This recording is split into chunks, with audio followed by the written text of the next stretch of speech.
Oke.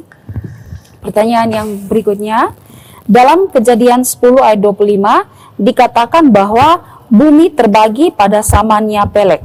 Sebagian teolog mengatakan bahwa pada zaman itu terjadi pergeseran benua sehingga Eropa dan Amerika yang semula bersatu maka terpisah. Cina dan Kalimantan yang semula bersatu maka terpisah. Apakah pandangan teologi ini benar? Apakah Pak Esra punya pandangan yang berbeda? Terima kasih. Kejadian 10 ayat 25, bagi Eber lahir dua anak laki-laki, nama yang seorang ialah Pelek, sebab dalam zamannya bumi terbagi.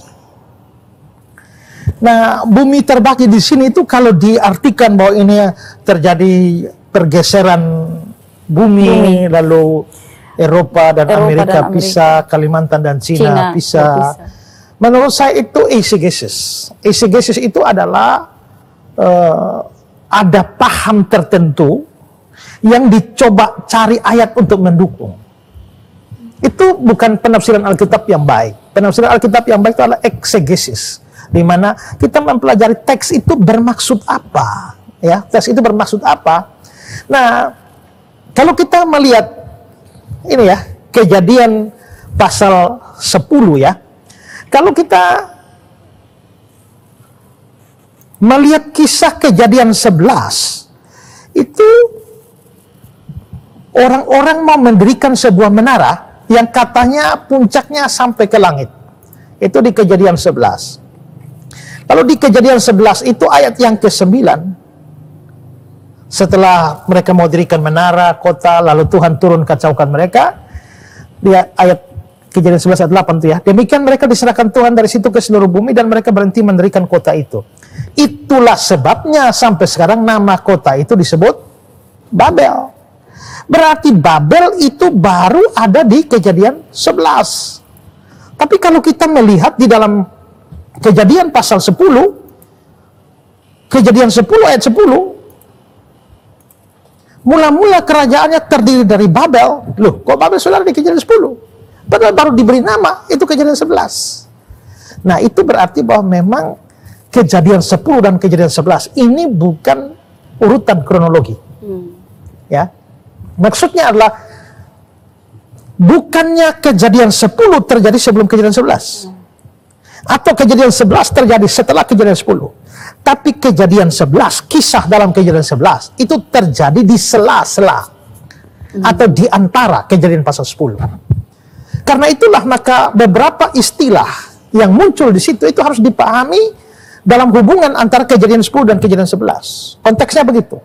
Maka istilah bumi terbagi itu tidak ada hubungannya dengan Amerika dan Eropa. Tidak ada hubungan dengan Kalimantan dan Cina. Tidak ada hubungan sama sekali. Itu jauh sekali pembicaraannya.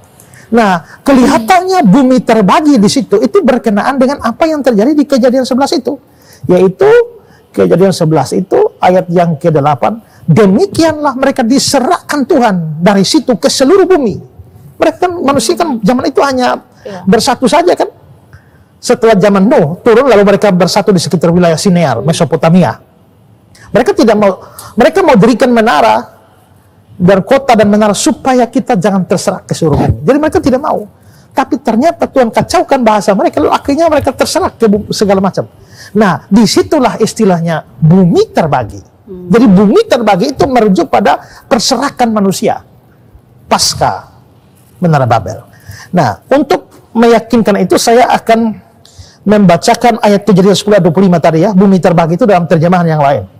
Dalam terjemahan lama dia bilang begini, maka Heber beranaklah laki-laki 2 orang, seorang bernama Pelek, karena pada zamannya cerai-berailah segala orang isi dunia itu. Terjemahan Indonesia sehari-hari, karena pada zamannya bangsa-bangsa di dunia menjadi terbagi-bagi. Jadi jelas bahwa ini merujuk pada Kejadian 11 ayat 8 dan 9 itu ya.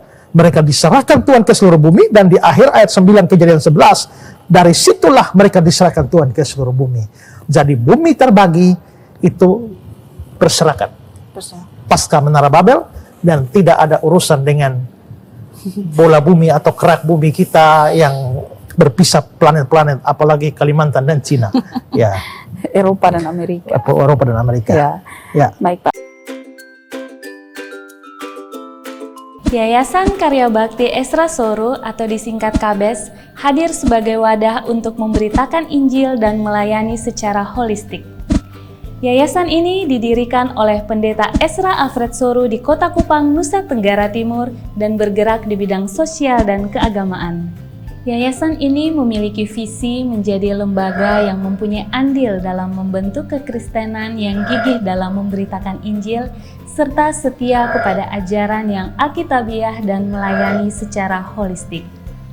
Dan misi dari yayasan ini yaitu melakukan pemberitaan Injil dan penyebaran ajaran yang alkitabiah secara langsung maupun melalui berbagai media, juga mempersiapkan dan mengutus misionaris-misionaris lokal ke berbagai wilayah, terutama ke pelosok-pelosok, serta mengadakan seminar-seminar atau pelatihan-pelatihan doktrinal, dan melakukan aksi-aksi sosial yang mengarah kepada pelayanan Kristiani yang bersifat holistik.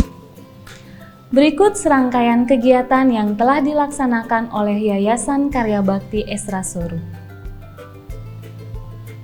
Bagi saudara dimanapun berada yang rindu untuk mendukung pelayanan kami, khususnya melalui dukungan dana, maka saudara dapat menyalurkannya ke nomor rekening yang tersedia. Untuk informasi selengkapnya dapat menghubungi Sekretariat Yayasan Karya Bakti Esra Soro melalui nomor berikut ini. Mari beritakan Injil dan melayani sesama dengan kasih bersama Yayasan Karya Bakti Esra Soro. Tuhan Yesus memberkati.